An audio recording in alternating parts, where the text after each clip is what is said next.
নমস্কাৰ ছাত্ৰ ছাত্ৰীসকল, তোমালোকে চাই আছা বিদ্যাপীঠ অনলাইন। তোমালোকে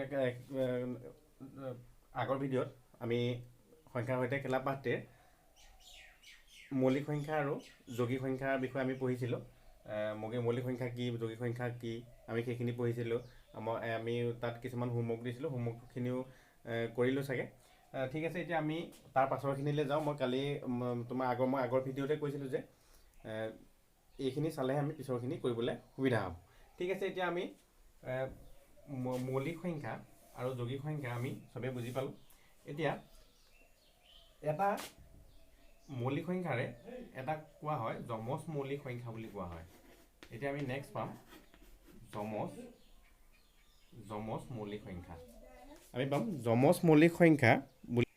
ঠিক আছে, এতিয়া যমজ মৌলিক সংখ্যানো কাক কৈ চোৱা। এতিয়া আমি দুটা মৌলিক সংখ্যা লৈছোঁ, 5টো মৌলিক সংখ্যা আৰু এটা মৌলিক সংখ্যা লৈছোঁ 7টো মৌলিক সংখ্যা, হয়নে? এতিয়া 5 আৰু 7ক যমজ মৌলিক সংখ্যা বুলি ক'ব। কিয় ক'ব যে 5 আৰু 7ৰ 7 বিয়োগ 5 সমান 2 পালোঁ।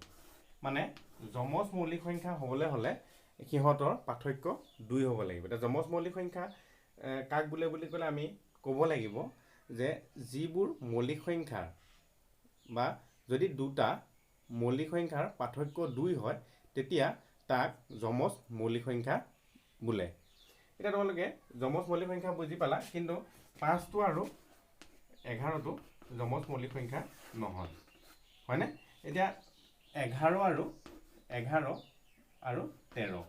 13 যমজ মৌলিক সংখ্যা হ'বনে?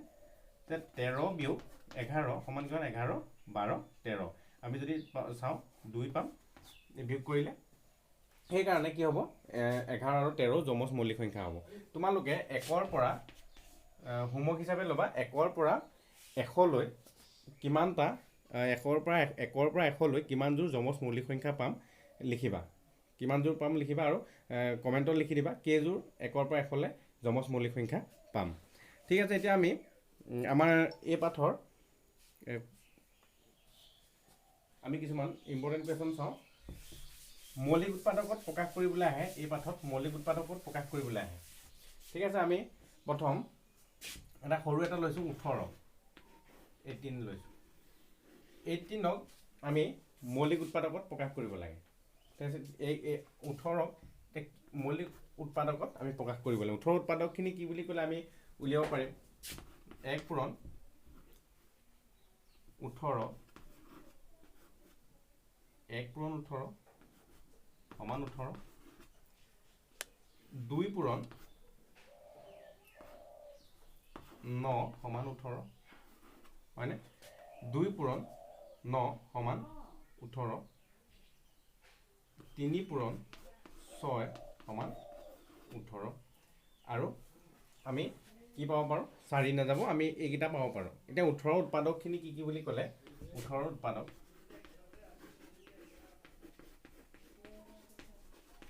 উৎপাদকখিনি কি বুলি ক'লে পাব পাৰোঁ? 1 পাব পাৰোঁ, 2 পাব পাৰোঁ, 3 পাব পাৰোঁ, 6 পাব পাৰোঁ, 9 পাব পাৰোঁ, 18 পাব পাৰোঁ। আমি 18 উৎপাদকখিনি 1ৰ পৰা 1 পালোঁ, 2 পালোঁ, 3 পালোঁ, 6 পালোঁ, 9 আৰু 18, 9 পালোঁ, 18 পালোঁ। ঠিক আছে, এতিয়া এইকেইটা উৎপাদকৰ ভিতৰত কোনকেইটা মৌলিক সংখ্যা হ'ব আৰু কোনকেইটা যৌগিক সংখ্যা হ'ব আমি চিনাকি কৰিব পাৰিছোঁ। মই তোমালোকক এইকাৰণে পাৰিছোঁ বুলি কৈছোঁ যিহেতু আমি কালি তাৰ ওপৰত আলোচনা কৰিছিলোঁ। ইয়াত মৌলিক সংখ্যা কোনটো আৰু যৌগিক সংখ্যা কোনটো আমি প্ৰথম চাম। 1টো চাম। 1টো কি সংখ্যা হ'ব? 1টো মৌলিকো নহয়, যৌগিকো নহয়। মই কালি সেইখিনি ক'বলৈ থাকিলে, হয়নে? 1টো মৌলিক সংখ্যাও নহয়, যৌগিক সংখ্যাও নহয়। এতিয়া 2টো কি সংখ্যা হ'ব? মই তোমালোকক কালি কৈছিলোঁ যে প্ৰত্যেকটো যুগ্ম সংখ্যাই যৌগিক সংখ্যা, কিন্তু একমাত্ৰ সেইটো কৈছিলোঁ, কিন্তু 2ৰ বাহিৰে প্ৰত্যেকটো যুগ্ম সংখ্যাই কি সংখ্যা? যৌগিক সংখ্যা। 2টো এনেকুৱা এটা সংখ্যা যুগ্ম অথচ মৌলিক সংখ্যা বুলি ক'লে, যুগ্ম অথচ মৌলিক সংখ্যা, একমাত্ৰ যুগ্ম অথচ মৌলিক সংখ্যাটো হ'ল 2,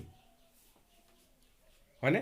2টো মৌলিক সংখ্যা হ'ব এতিয়া 2টো মৌলিক সংখ্যা 3টো মৌলিক সংখ্যা আৰু ইয়াত থকা এটাও মৌলিক সংখ্যা নহয় বাকি কিটা কি হ'ব যৌগিক সংখ্যা এতিয়া 18ৰ মৌলিক উৎপাদক কিটা কি বুলি ক'লে কি আহিব 2 আৰু 3 হয়নে বুজি পালানে এতিয়া 18ৰ মৌলিক উৎপাদক কিটা কোন কিটা বুলি ক'লে আমি উত্তৰত কি বুলি লিখিব লাগিব 18ৰ মৌলিক উৎপাদক কিটা হ'ল 2 আৰু 3